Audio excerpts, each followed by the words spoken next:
Hey, my name is Joshua Hamilton. I'm an active duty Special Forces medic. I, I'm the senior military instructor for the RTC program here at Appalachian State.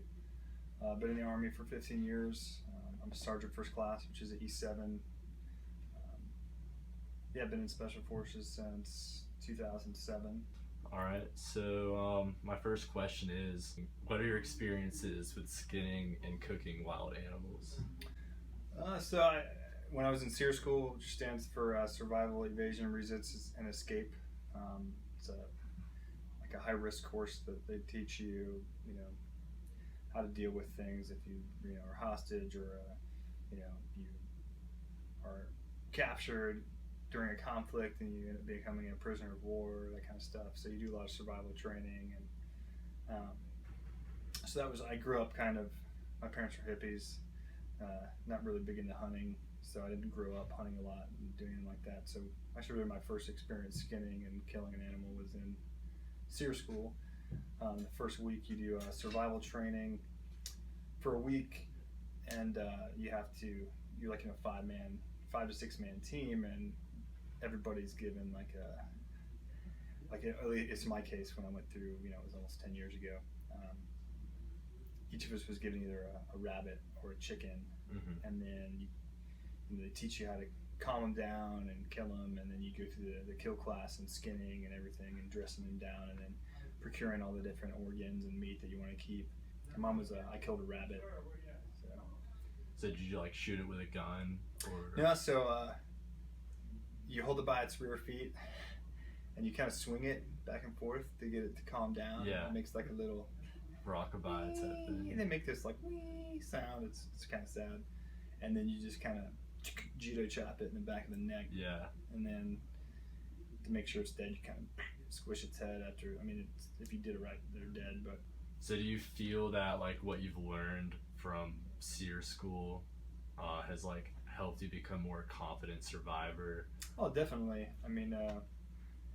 They're all skills that that's being prepared in a wilderness situation or survival situation. Anytime you go out backpacking or hiking or mountain biking in some rural area or whatever, you're always at risk of something happening, whether you twist your ankle or a rock shifts and you fall and break a leg, or the weather changes rapidly and you might have to hunker down for the night.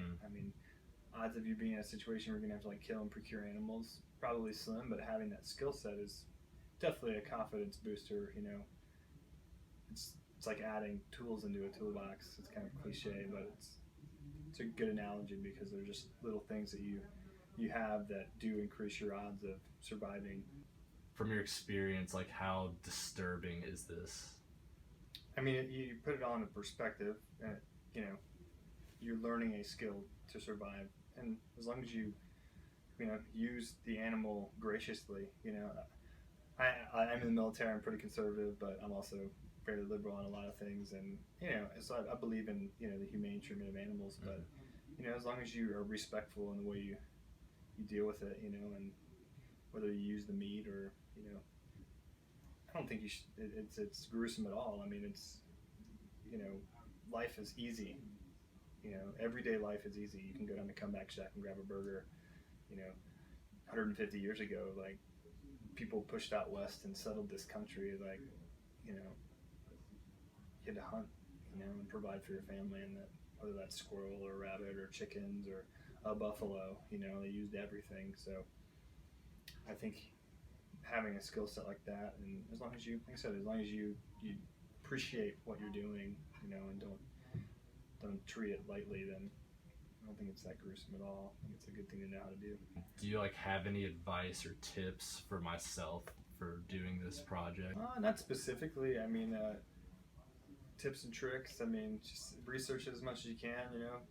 Look at all the different options available for, humanely killing the squirrel, and what types of knives to use. Make sure you do have the proper tool for it. An actual fillet or skinning knife. Is really the way the blades are shaped and the way they're weighted make a big difference versus just using a pocket knife that's sharp, which you can do, but it makes it easier. Well, thanks a lot for doing this. Yeah, no problem. Very helpful. Yeah, if you need anything else, just let me know. I'm usually here.